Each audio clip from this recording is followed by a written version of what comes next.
Oke guys, balik lagi ke akun Dripmu. Kali ini kita akan stream Nobar F1 Esport ya, karena untuk game masih belum, karena kurang prepare, masih kurang. Gue lupa karena bakal stream malam ini, jadi ini stream dadakan. Kita stream Nobar F1 aja gimana? Karena kebetulan lagi live ya. Oke, langsung ya.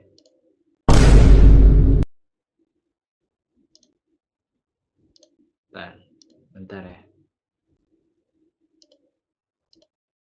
Oke, udah lihat.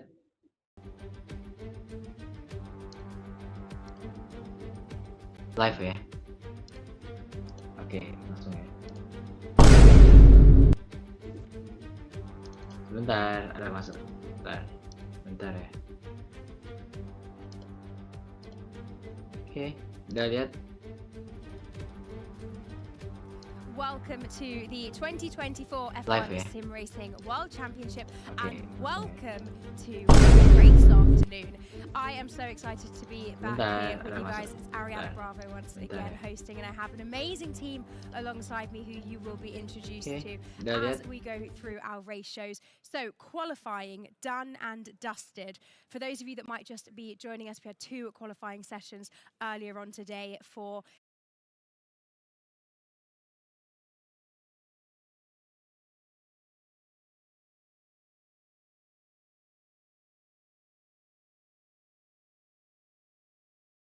Jeddah and for Spielberg. Iya, udah And kelihatan it belum? was Freddie Rasmussen who managed to grab a pole in one of those. And then Udah that kelihatan lah also ya. updates the standings as well, guys. Oke, For udah those of you kelihatan. that may not remember, the standings are affected by pole position because you get a point for pole now. So let's have a little look at how the standings now are after this, starting with our drivers' standings. Thomas Ronhaar still at the top of the standings with 27 points. We have Jarno Opmeer, Nicholas Longe, Freddie Rasmussen, Barry Burmond, Danny Bresnay, Jed Norgrove, Ishmael Farsi, Alfie Butcher and Josh Edo making up the top 10. And as we continue down, we make our way down the driver's standings. Wilson Hughes, P11.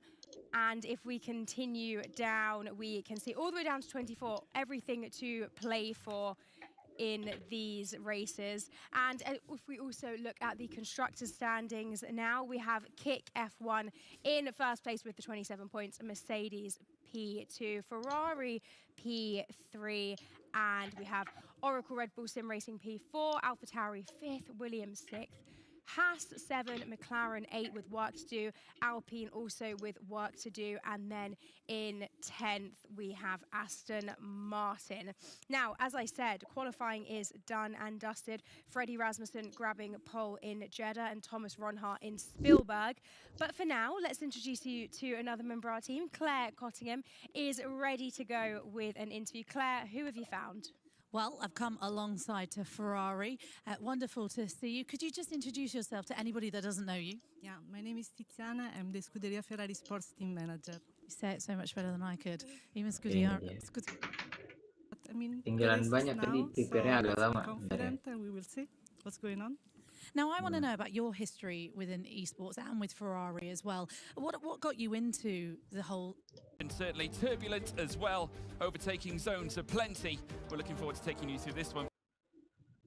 And hopefully for us, a lot of action. Yeah, the hairpins of note, of course, being turn 13, heading into sector 2, and turn 27, which leads you down the home straight. But there's plenty of chicanes to take, some sharp corners as well. Freddie Rasmussen, though, enlisting his 16th pole position of the season as he goes in hunt of his first World Championship. It has been a story of second place now for a considerable number of seasons. Thomas Ronhaar and Brendan Lee, teamsmanship there between the two, of course, representing Kick F1 Esports. Ronhaar, of course, coming off the back of winning back at Bahrain in our very first round. He'll be looking for a very similar result this time, Hayden. Yeah, starting down in 6th position for Thomas Ronhaar, which you don't think is that low. It's still in the top 10. It's midway through the top 10. But for Thomas Ronhaar, that's a low qualifying performance from himself. So he'll be looking to bounce back and put himself further up the field. But of course, as we've said, strategy is going to be vital, and that's something that a lot of teams are going to be looking at. You're looking at potentially mainly a one-stopper, medium hard or hard medium. But we could potentially also see, and I wouldn't be surprised to see it, the softs being whipped out at some point, whether you go soft hard, but more likely take the hard first and then softs at the end. And likely if we have teams with drivers at either end of the bracket, should we say the bracket of order that we have here across the grid, obviously we might see differing strategies across the field. It's going to be very exciting to see who extrapolates what at the very start of this race. Of course, Alpine with a lot of work to do. We've got eyes on Philip Prejnier, as well as his teammate Ruben Pedreño, also a debutant this campaign. Banyak kan yang pakai Alpine will be hoping that they can get tim apa nih? at least the Alpine. race off to an ideal start. I know that the team have been working hard back at Alpine Enstone playing with keyboard to again. try and deliver yet another big result. But in terms of conditions, like cloud across the skies right now, so nothing to be majorly concerned about. The track temperature currently sits at a very moderate 28 degrees, very low humidity, a very warm place to go. Obviously here Apa sih tadi Kanada ya? no fears of rain around Saudi Arabia, thank goodness. But here nonetheless, the likes of Alvaro Caraton, Ishmael Fassi, what could he potentially do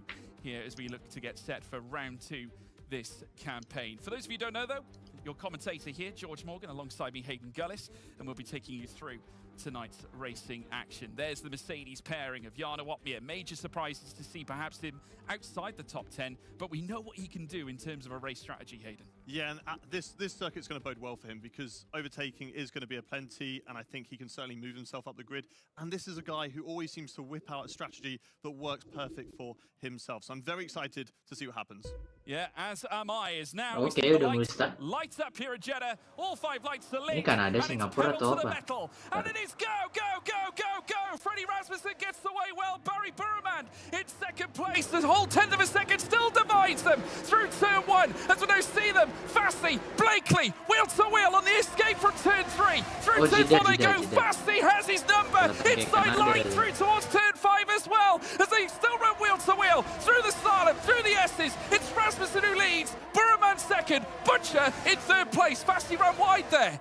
Yeah, certainly Fassi ran wide in that little battle with Lucas Blakely, and it still goes on. 800ths of a second separate them, but here comes Lucas Blakely on the attack of Fassi as they go down in towards this banked hairpin. Lucas Blakely looks to have got the manoeuvre done, and he closes the door, and Fassi, that puts himself up into P4, but here comes Thomas Ronhar now attacking the Williams, has to back off into that corner, and what a fantastic shot. Everyone very well behaved, nobody losing their front wings, that it looks like at the moment, but a lot of mixed strategies, and we're going to be getting some very exciting racing. Yeah, some of the drivers not wasting any time whatsoever, though. Fassi, look at him, differing strategy from Blakely and Ronhar, opting for that medium tyre for this initial stint. Ronhar can't afford to stay behind him here, needs to try and break away from the Williams in front, as now they burst through. In comes Thomas Ronhar and stakes it up the inside, manages to pass Fassi, takes P5. Yeah, Thomas Ronhar, as you alluded to, on the soft tyres, so needs to get a move on, needs to get past those medium runners, and he has done. Now it's just soft runners at the top. And look at the gap that has formed since that battle between Lucas Blakely and Fassi.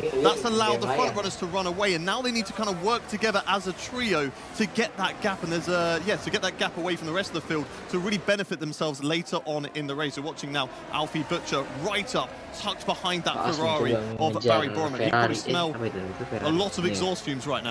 Yeah, looking further back as well, if we look at Josh Ido in 9th and also Nicholas Longay in 10th, both donning the hard compounded tyre. Jake Benham also utilising that same strategy. Jana Watmier also adopting the hard compounded tyre. So interesting ideas certainly projected by Mercedes at the very start here. They're going to go long on the initial strategy, try and pull off somewhat of an overcut through the course of this race, but we know that the hard is a decent race tyre, so we're right on board here with Jed Norgrove. Yeah, certainly, as Jake Benham was just ahead of him. Jake Benham falling down the order, just ever so slightly qualified in P10 around here, so has dropped down into P11, but is on those harder tyres. So they're obviously, as you said, going a lot longer in this race to really benefit those soft tyres at the end. When they've got less fuel, they're going to be a lot faster. It's going to be interesting to see what the medium runners do, because they're kind of sitting on the fence at the moment and trying to sort of see what their strategy is going to dictate later on. Yeah, still Butcher trying to close up to Barry Burman, just giving him a few reminders here as the Haas now draws closer and closer. Rasmussen still controlling the pace out the front. The Iranian no behind him. We have seen Burman and Rasmussen basically nose to tail, near enough, right through from the start. We saw in qualifying as well as they palmed off battles between the pair. Fastest lap taken by Lucas Blakely. DRS, of course, opens up here on lap 3. As they now peel in towards turn 1 and through turn 2. Still Rasmussen, the Danish sensation, leading the charge for Red Bull Racing. Further back we have Barry Burman for Ferrari. Then further back then, even so, Alfie Butcher, who's been stellar ever since arriving on the scene in F1 sim racing in terms of its World Championship. We look back at what he's done at Challengers. It was sensational. He dominated that series, and now he's looking to do exactly the same here. Potential for an outstanding result is certainly looking positive, as now we see Ronhar just breaking out of the aero. A little bit of cooling perhaps, Hayden. Yeah, certainly not looking for a move into that corner. There's no need to risk it and send your nose up the inside, because it's just going to result in front wing damage. Lucas Blakely would just close that door and it's game over. So you're running so close behind everybody that that engine's just going to be overheating. And the higher those temperatures get, the less top end speed you're going to be getting in the clutch. You want to tuck out of the slipstream, cool the engine, and make sure the car is all feeling okay. But I want to say, really good couple of laps there for Lucas Blakely. I noted about the gap between the top 3 and the rest of them after that battle. Lucas wants to burn a bit of battery, get back into, right up behind Alfie Butcher, and now he can start saving his battery once again for later on when he needs it. Yeah, Josh Ido trying to stay in tune with Wilson Hughes as well. He'll be hoping to stay within DRS to try and ensure the strategy works out on the hards. That is imperative.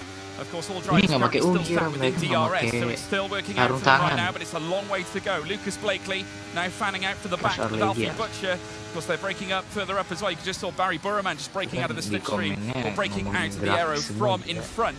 That being Rasmussen, trying to avoid, obviously, the car, like you said, overheating, but still, Like I Tapi said, dibanding early sama stages, you Grid, get to see the strategies unfurl, Gran but Turismo as you atau would Assetto expect, Corsa ya soft emang tyres kalah. dominating out to the front, with Ismail Fassi actually splitting the difference in P6. Atau Someone whose race has racing, not got off to a good start. Yoni Tormala down at the back of the field, 31 seconds off the back biasa of the aja sih, Aston tapi nggak tahu Martin sih. Simon Nggak Weigang. nyoba juga. Gue We'll cuma main have to soon lemah find out whether shooting. he's been caught up in some sort of instance so far in this race. But unfortunately there for Yoni Tormala, it's so difficult to come back after an early incident, being so far off the pace that it seems like potentially their race is done. So we're still watching this battle, or this, not really a battle, just train at the moment. Everybody's being well behaved. They're kind of waiting potentially later on in the race. But it is interesting that the soft tyres aren't running away as much as they have been, as here's a replay of what happened at the start. Yeah, let's take a look at it now. A great getaway from Freddie Rasmussen, left no stone unturned. He already built quite a gap, even prior to hitting turn one. Of course, was not really deterred by Barry. It was Alfie Butcher who was under pressure. Ismail Fassi straight in on the attack against as well. Lucas Blakely. Yeah, certainly. And then this battle was brilliant to watch. Through the first sector. It's difficult. It's usually just a single line through here, but you can go will to will. You're just going to lose so much time, and that's of course what we saw. And Fassi unfortunately got out on the curb a little bit, and that cost him the run out of the corner into the hairpin and allowed Lucas Blakely to go for the overtake. But he has stayed within the train. He's on the medium tyres, remember, so it's gonna, I don't know whether he can get those mediums to a stage where he can take on softs later on. We'll have to wait and see whether that is a possibility, but for now he's keeping in that train on worse tyres, so it'd just be interesting to see what he can do later on in this race. Or once the guys who are running on the softs, their tyres get to 25%, that's when the drop-off is, that's when they kind of utilise the best of the tyres, and the performance just kind of plateaus after that. So if Fassi is right in this train, and has tyres that are less than 25%, which obviously he is going to have because he's on mediums compared to their softs, then he can potentially pick up a couple of overtakes and move back up the order. Yeah, the longer he runs his mediums, the better for him. It opens up more strategy options. You know, you could go for a Hail Mary strat. We were discussing this, of course, coming into the weekend. We love a Hail Mary strat. I don't mind a Hail Mary. Yeah, there's a few of them on it with the hards to the softs. I can only assume they're going hards to softs. You would expect so. I think based on what we've already seen. Obviously, Rasmussen with different ideas on his mind, opening up his account on the soft tyres. A move here being made as well as Ron Ha goes on the attack of Fassi. Just a little look up the inside. We did, of course, see the timing tower just perk up a little bit there, but at this point, Ron Ha just hovering all over the back of the Williams. Will know all about Ismail Fassi and how much of a talent he truly is. Both drivers coming from similar stories to a degree. Obviously, Ron Ha coming in last season, fresh-faced, but still winning races nonetheless. We're seeing some impetus from Fassi, similar ideas, but what I do admire about Fassi is his knowledge and his ability to go for that alternate strat, as now we see them make their way down through towards turn one. More cars fanning out. We've got more movement further back as well as they come in towards turns one and turns two. Nothing coming out of turn two in towards turn three. We are as we are as we cruise on through lap 6. Yeah, it's so funny to watch them all down the start-finish straight, because if you're just watching and you've never watched F1 Sim Racing before, and you're just looking, oh my god, they're all going wheel to wheel, they're going to be fighting down into turn one, and then right just before the braking zone, they're back into single file, and it's business as usual. Ismail Fassi having a really good performance though on those medium tyres. Have we already reached that drop-off phase for the softs? And is he going to start to go on the attack of Lucas Blakely? It's very difficult though, because Lucas has that benefit of slipstream behind Alfie Butcher, so he needs to try and just be patient, wait behind Lucas Blakely, see where Lucas Blakely is strongest, but also most importantly, see where he is weakest. Judge that, assess it, and then pounce at the weakest spot. Yeah, absolutely right. We're coming into a quarter length of this race now, as we see Jarno Opmeer and Alvaro Caraton going wheel to wheel now as well. Opmeer doing enough to keep the Spaniard in behind right now. So Mercedes still in tandem, 12th and 13th. The Flying Dutchman sat behind the All-Star Jake Benham. Alvaro Caraton, who has been a long-serving member of the Williams esports team, has been there since pretty much the very start. He's had great results in his history as well, trying to find that form that he used to hail back in the day. Obviously, would much rather be contesting with his teammate, who's currently sat at the top 10. I can't help but take a look at Fassi's strategy. It's looking pretty smart right now as they make their way onto lap 7 of 25. Still out in front. Alfie Butcher just veering ever closer. Ron Ha right in the arrow as well as Fassi, as we now see as well, side by side again between an Alpha Tauri. This time Jed Norgrove getting into the mix here. This time has already displaced Jarno Opmeer, and now fancying a go at the All-Star as they run wheel to wheel again. Norgrove with the ideal line, heading through towards turns 5, 6 and 7, and he has done it as well. Jed Norgrove, P11, or should I say Norgrove holding on to P11, just sat behind Longay, great tenacity there from the young man. Yeah, Jake Benham going for the attack there on Jet Norgrave, but was not able to pull it off. But I think we're getting to that crossover phase where the softs are maybe not as good compared to the mediums or the hards, and the hards are starting to work quite well. We saw Jano Watmir have a little bit of a battle with Alvaro Caraton. You look at the difference in tyres between those two. Caraton's on the medium, so you'd expect him to have the better grip, but maybe now the hards are performing slightly better than the soft tyres. But we'll be interested to see whether those hard tyres can start to move up on merit or whether it's all going to be down to strategy. Yeah, absolutely spot on. It was Norgrove indeed defending to the helm, but he's proven to be able to do that as well. Going back to Bahrain, where of course he defended the points finish, so brilliantly. He's just done exactly the same against really decent talent, given the fact we all know what Jake Benham's capable of, let alone Jano Watmir, who is a two-time champion. And as we now watch the cars make their way around on lap 7 of 25. Still very minute gaps between them. Fassi still managing the pace in behind his, in behind the former champion, current champion, Lucas Blakely in 4th place. The McLaren sitting pretty there and behind Alfie Butcher, Challengers champion. I tell you what, we've got a string of champions out there on the grid. Frederick Rasmussen looking to take that title for the first time and has done so brilliantly so far in terms of managing the race. The Red Bull Sim Racing team be hoping for some more of this too. Barry Burraman just keeping him honest in second place. We'll take a look at a replay. Now, this was certainly a moment between Alfie Butcher trying to get tied up here this time with Barry Burraman as we see them coming through the first sector, but it just goes to show how close these drivers truly are. It's so risky around a track like Jeddah. It's like he's got a hook and he's just attached it to the back of that Ferrari, and Barry Burraman's just pulling him along all the way through that sector. They are so close, but that's so difficult to be in that position because all it takes is one slight error, just slightly on the brakes a little bit too late, and you've ruined your whole race because you just tagged the driver in front of you, taken him out and got yourself a penalty, or you've broken your front wing. Yeah, and another replay here as well, as we saw Norgrove and Benham going wheel to wheel. Very nearly Benham getting the upper hand on Norgrove as well, but just favoring that inside line. Jano watching it all unfold very sensibly, I think, backing off. Had to forego the place, could not quite get the job done, and it would be Jed Norgrove holding on to that 11th spot as well. So already an electrifying start to this race. We're only in the first stint, haven't yet seen pit stops unfurl, but it's going to be fascinating because we got 3 different tyre compounds throughout the entire grid. Yeah, it's always going to be difficult to make an overtake into that corner because the inside driver dictates the line, and you have to be really trusting in a driver on the inside to give you that room. Obviously, Jed Norgrove was never going to do that. He's going to close the door because he is ahead and he has the right to do so. So Jake Benham, rightfully so, backs out of that one and lives to fight for another day. As we're still watching the front runners also close together. Lucas Blakely right up behind in P4.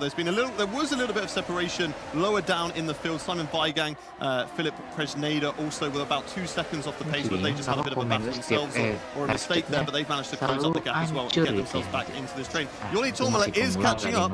It is 29 seconds now. But don't get your hopes up, I don't think he's going to catch up, sadly. Yeah, it's a real tough opening stint for Yoni Tormala. Almost part of the furniture here in F1 Sim Racing, but not the best way to start this event too.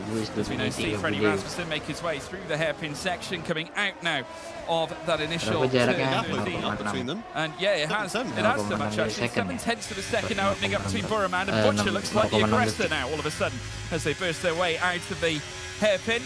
Should I say the chicane instead of the hairpin? They've got the hairpin coming up, heading through towards turn 27. Again, Butcher trying to get himself into a position where he could potentially mount an attack. Burraman just ahead of him here with the rear wing now open. Burraman also having DRS on Rasmussen, just keeping him in contention with P1. Also, you've got to be wary of Blakely in behind as well. But many drivers cautious about making the moves in the early stint because we do still have the strategies to play. As now Rasmussen with Burraman in behind. Burraman not content with going for the move, heading through towards turn 27, but might have a chance down the long straight. Yeah, he built up 7/10 of a second there between Frederick Rasmussen and Barry Burraman. There we go, flying into pits. That's what I was wondering. I was wondering if he was burning the battery. You gain about 19%, 20% of battery in the pit stop.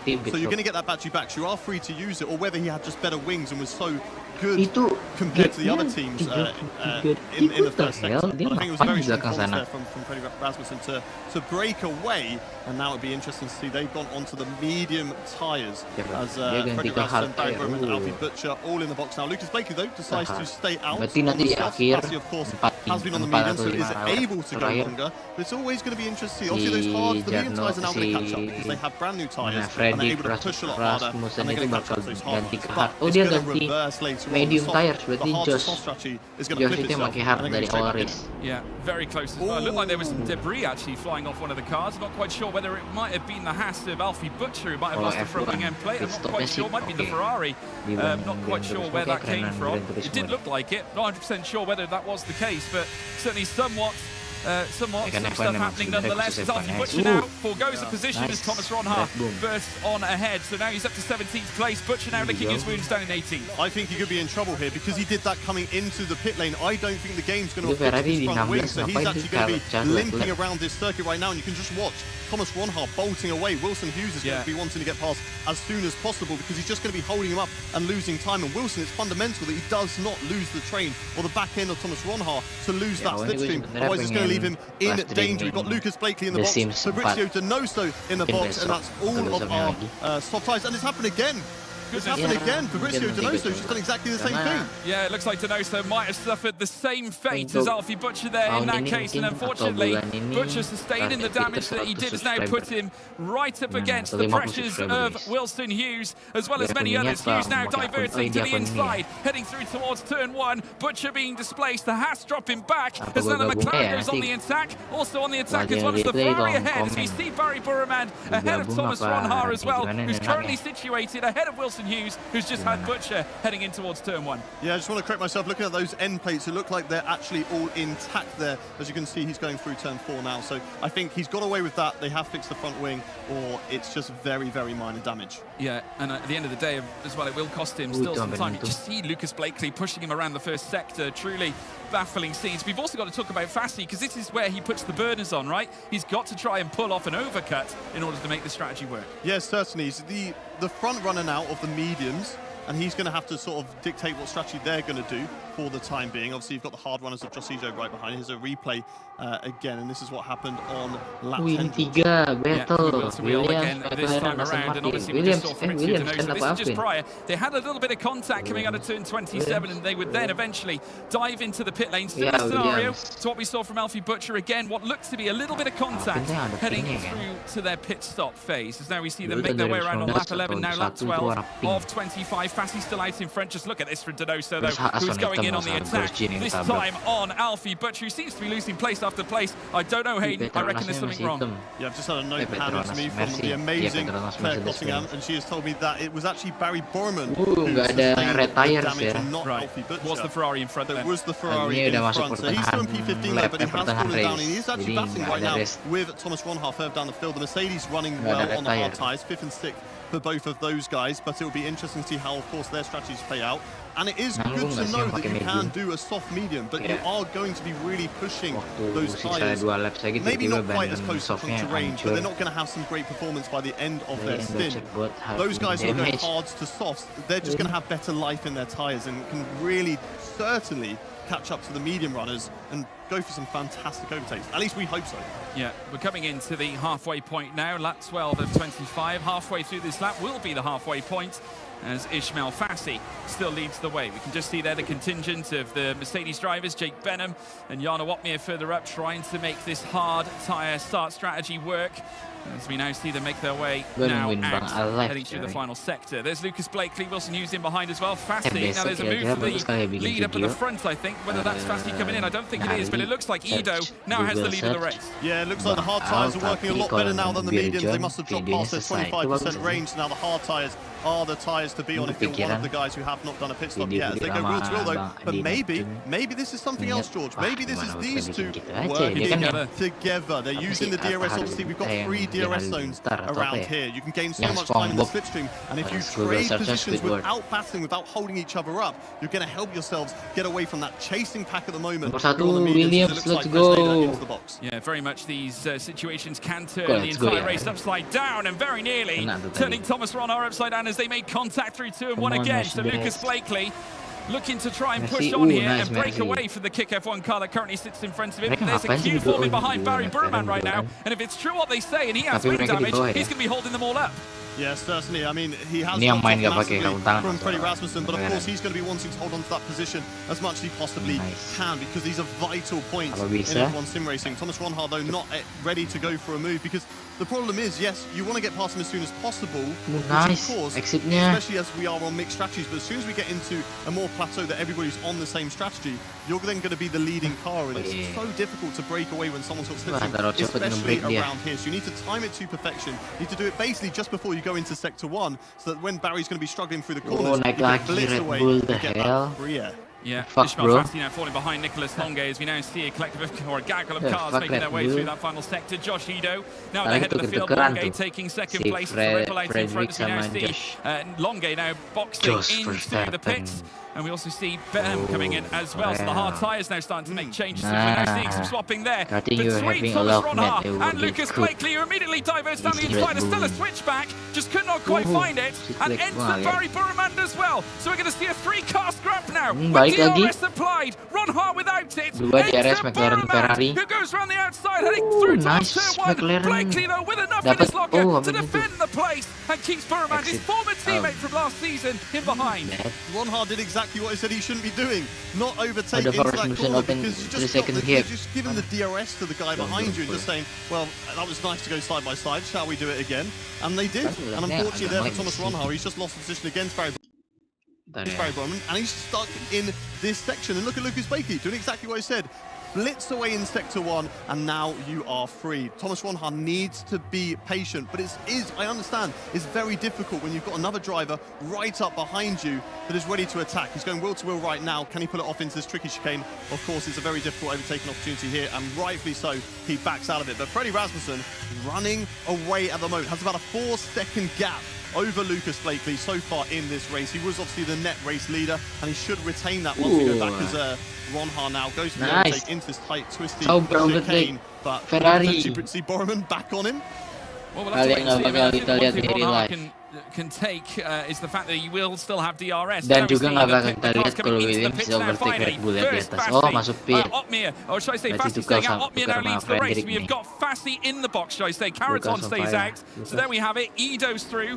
Jed Norgrove as well in the pits, as well as Ulas Ozilderim, Simon Weigang as well. Boxing through is now Rasmussen, looking to try and take his place now third in the timing tower, and almost certainly will retake the race leaders. Now we see them coming down in towards turn 1 again. Wilson Hughes with Barry in behind. Denoso now on the attack as well, as we see them go wheel to wheel. Coming out of turn 2 this time, the Aston Martin looking to favour the inside, as now Burman tries to separate himself away, and unfortunately this led to Denoso moving up into 7th. Barry Burman is doing everyone who is on this alternate strategy an absolute solid right now, even notably his teammate who only boxed 1 lap ago. Maybe it's something very similar.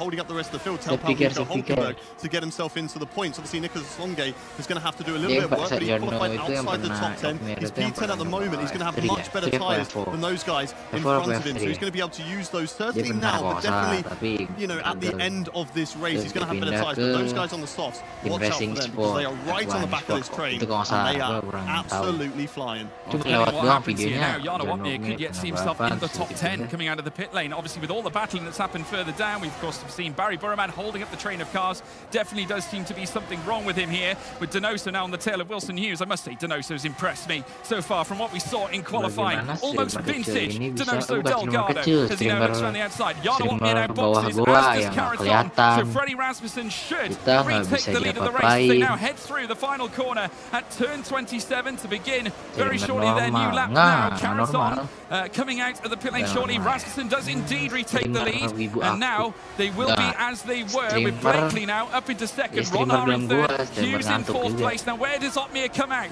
He's got fresh medium tyres, so he will get those to the end, no problem at all. No, though, Caraton has gone for softs. Yeah, I'm surprised that Jarno Opmir also didn't go for the soft tyres, but maybe they just feel like the softs are going to degrade too much by the end of the race, and it's not going to be beneficial. They're not going to be able to maximise those. So onto the mediums, but onto the attack as well, as Fassi and Brendan Lee get past Borman there, move themselves off position. Barry Borman just dropping through the pack, so I don't know if he's had some sort of bigger issue there or running wide. That's massively costing us. Fabrizio Denoso has a little look around the outside, but settles for P5 for the time being. For the switchback on the inside, but not quite able to get the overtake through that cambered corner, and obviously rightfully so, sitting back. Ferrari sort of free-wide battle there. Jake Benham in P7, but Nicholas Longe having a little look on Benham, but also trying to defend at the same time from Ismail Fassi behind, and they're all stuck behind Alfie Butcher, who's another driver who has been struggling. I do believe that Alfie Butcher might have been carrying some form of damage, because he has got a 3-second gap to Fabrizio Denoso. And look at this cluster of cars, George. Let's go Ferrari, oh no. On the back of Benham, and nice Ferrari. As they now look to blast past Alfie Fassi Butcher and move Tinggal ahead, balap 2 si at a hitam time, itu and ya. they're not alone. Ishmael Fassi trying to do the same, as now all Kayak of them, ini a guys, gaggle, dari atas now sebenarnya. Noah's Ark, into turn 27, they're Kayak fading into kumbang lagi 4 berantem. wide, incredible now, as Nice, Ishmael nice, Ronaldo trying to hold his line, Nice, through the Ferrari. inside, coming out of turn 27, Good, the final nice. up as they burst down this long straight. Oh, Longy wait. now leads them with Benham What in a behind. race. Nice, What itu about tadi keren Fassi? tuh. Where's the D factor in all this? We've got him moving to the inside. He leaves in late. The artist Ishmael Fassi now moves into 6th. Longy down to 7th. Benham down to 8th. Wow, unbelievable. What an overtake there from Nicholas Longue to get it through that tight, twisty chicane, flat out, full commitment, and then Fassi on those soft tyres, coming through the ranks, doing exactly what he needed to do. Up into P6, but now he's got to close up that gap. It's a 2.4 second gap. Obviously, you can utilise those tyres, that benefit of pitting later on and having that advantage of much better rubber. But 2.4 seconds is a bit of a gap, but also need to look out for Longue behind and make sure they don't overtake each other. Let's watch this replay back once again. Look out for Longue on the inside, full commitment, and never mind, we're going to go back racing once again. We might look at that replay later on as we have a little look at Alvaro carries on our screens right now. Alvaro on the soft tyres as well. We'll be looking to do something similar that Fassi has been doing. But now it's all about those guys catching up. Jano Watme, yes, okay, a little bit further down the field than we would have expected him to be, but he has got much fresher rubber and can really push this race now. Yeah, and the one thing that's obviously on Rasmussen's side right now is that he has got a 3.4 second advantage out front. He is home and clear. No need to worry about DRS. Attacks him behind. Longue, though, with DRS. Now looking to attack Ishmael Fassi. Easy as you like as they make their way through the final corner, though he might come under scrutiny heading in towards turn 1. And there's a train of cars who would very much like to have a go against this Scuderia Ferrari. Fassi now, one of them, looking to try and blast past. Joining him, the all-star Jake Benham, who swaps outside to inside and makes his way past Longue now, who now tries to hold on as best he can, but Benham doing enough to keep the Ferrari at bay. Fassi retaking the place that he initially lost heading through turn 27. He said, no chance, mate, I'm having it back. Whilst it was a great move there from Jake Benham, I don't think it was wise. These guys need to start to work together to try and catch up as Alfie Butcher has sadly retired from the race. I believe that, yes, look over the screen, that is in the pit lane. So Alfie Butcher has called it a day, sadly.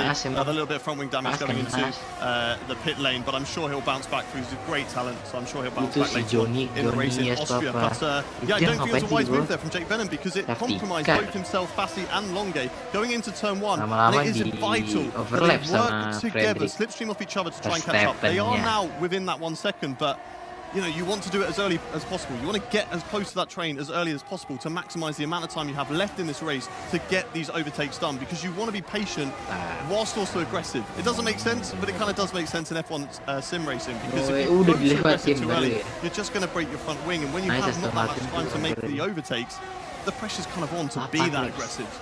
Yeah, it does make you wonder whether Jarno might be questioning his decision to go on to mediums at this point. Josh Edo moves up to 10th for Fabrizio Donoso.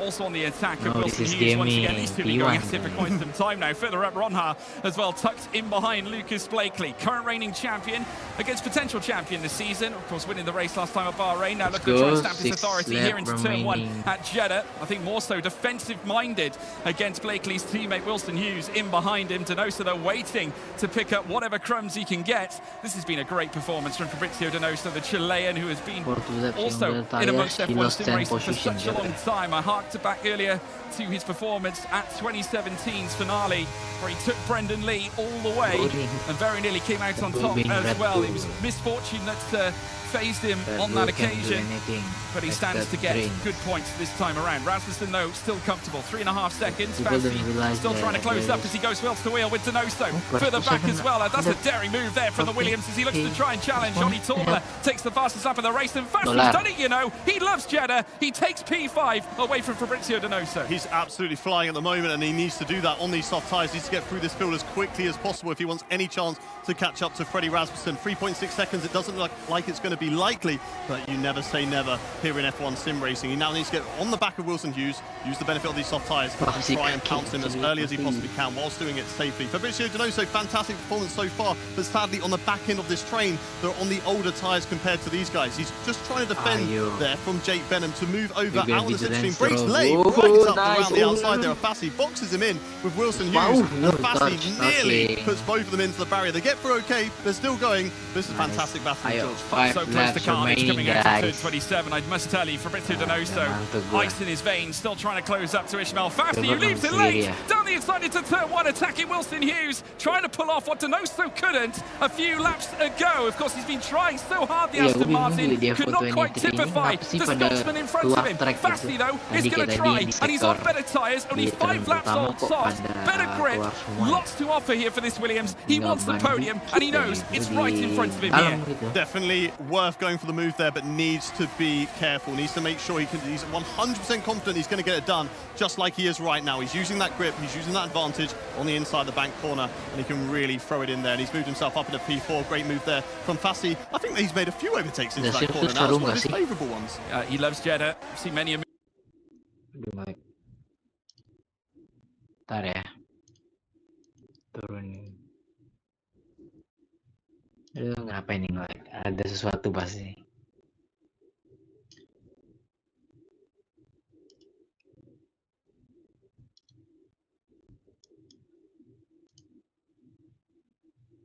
Nah, kan apa kata gue? Brilliant strategic calls in the past. I've harked back to Texas, where he pulled off probably one of the greatest. Batunya live-nya masalah internet.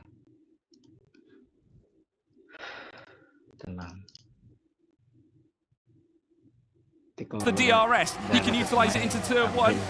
Blakely, though, is going to be more of a threat to Ronhart. Has a look down the inside, still not opting for the move. I do wonder whether Blakely's backing off here, waiting for the opportune moment for P2. Yeah, I mean, there's no point trying to overtake Thomas Ronhart and really battle through the corners because Freddie Rasmussen's so far away, you're not going to catch up as Alvaro Caraton gets a 5-second time penalty for corner cutting. Further back, Fabrizio Donoso going wheel-to-wheel there with Nicholas Longate. I said earlier, it's difficult to go side-by-side through there. You have to be really trusting with the driver on the inside. A little bit of bump on the outside, but it looks like they've both gotten away with that. Donoso having a fantastic race, still on the points at the moment, but does need to watch out for those drivers flying on fresher tyres. We've got Freddie Rasmussen, we've not really mentioned him too much, but he's flying in this race. As Nicholas Longate has a look around the outside, can Donoso hold it on the inside of the corner? There's still wheel-to-wheel, and he's just about going to close the door there on the Ferrari. Relentlessly powering out of turn 13. They now have another slalom to take, the Aston Martin, now under pressure from Nicholas Longate. Donoso, though, doing enough to hold on to P7. A top 10 would be very useful in terms of their championship ambitions this season. They had Lucas Blakely in that team not too long ago. We rejoined the battle between Blakely and Ronhart further up. This is the battle for P2, as we now see Lucas trying to pull off at least something to try and garner a maximised podium finish. There you can see Ronhart defended to the inside, trying to avert any possible overtake heading in towards the final corner. Blakely, I don't think necessarily concerned about turn 27. It's more the run down towards turn 1 if you're going to think about making a move, as we now see them.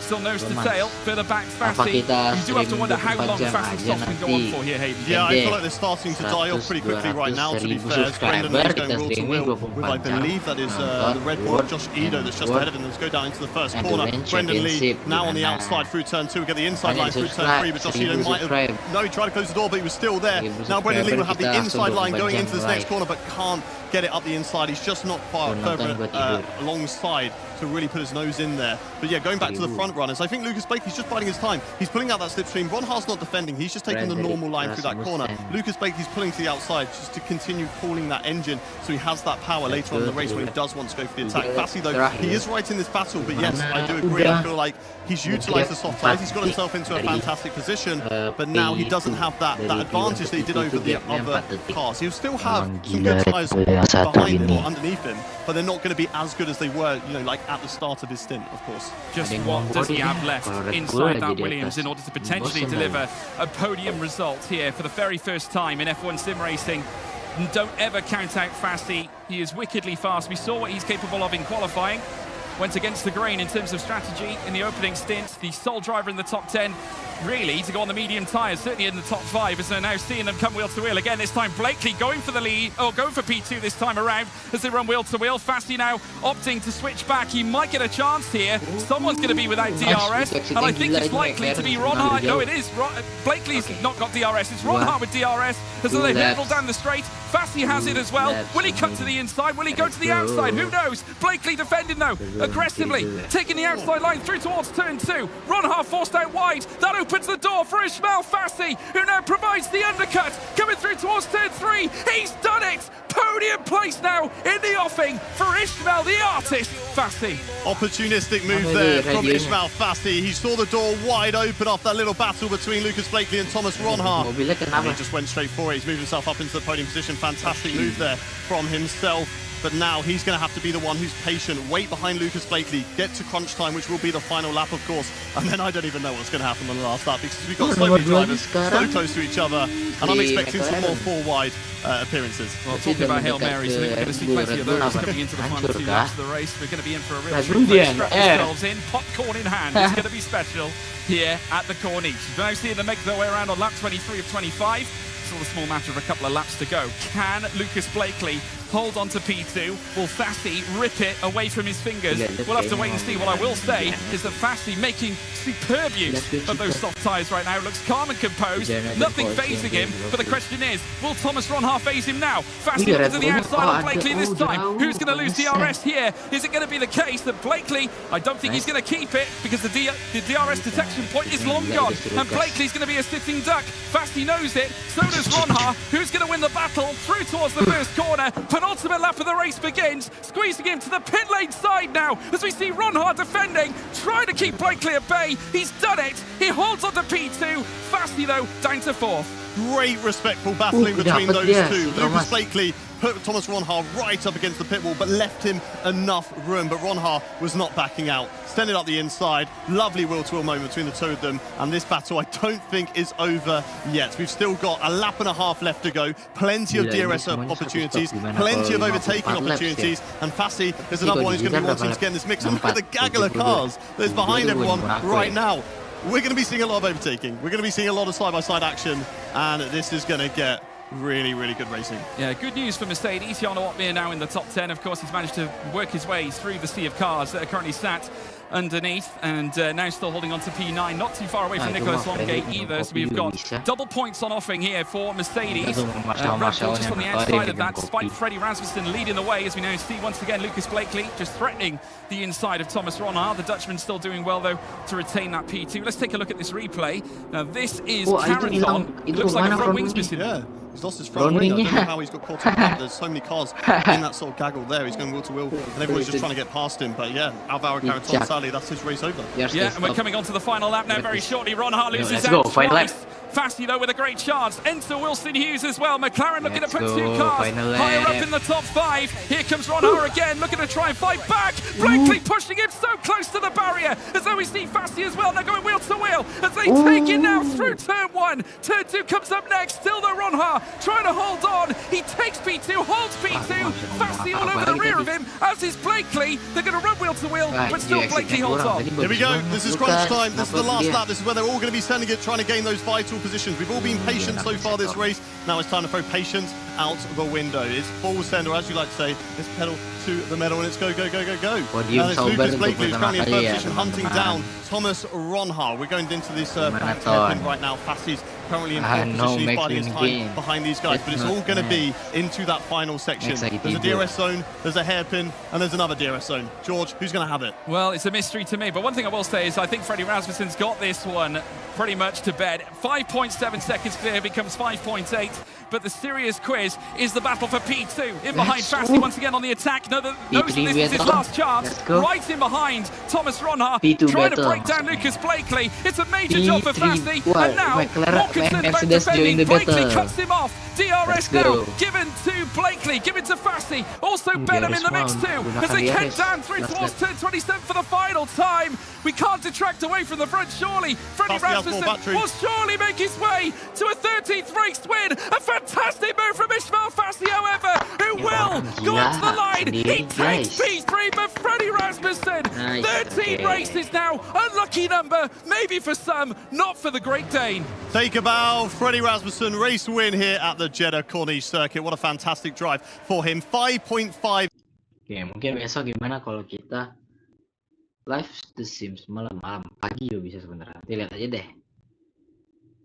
For subscriber nambah 1 guys, The Sims. Ayo, oke. Oke.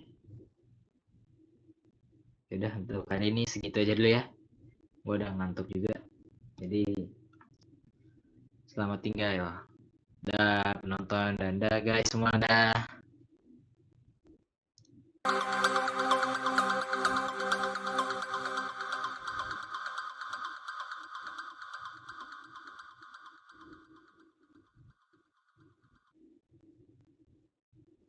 morning with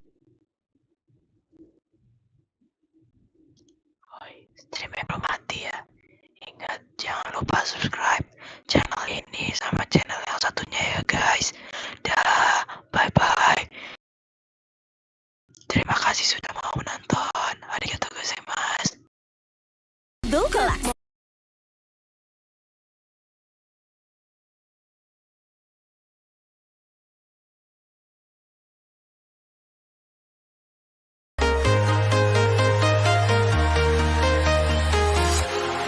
Walking alone, the streets are empty. The only thing I can see is my own silhouette. I'm getting stronger, step by step. The clock is ticking, but there's no time for regrets. I've been flying from town to town, from London to Taiwan. I've been all around the globe, trying to protect your soul. We are heroes tonight. We will fly above the sky. We are heroes tonight.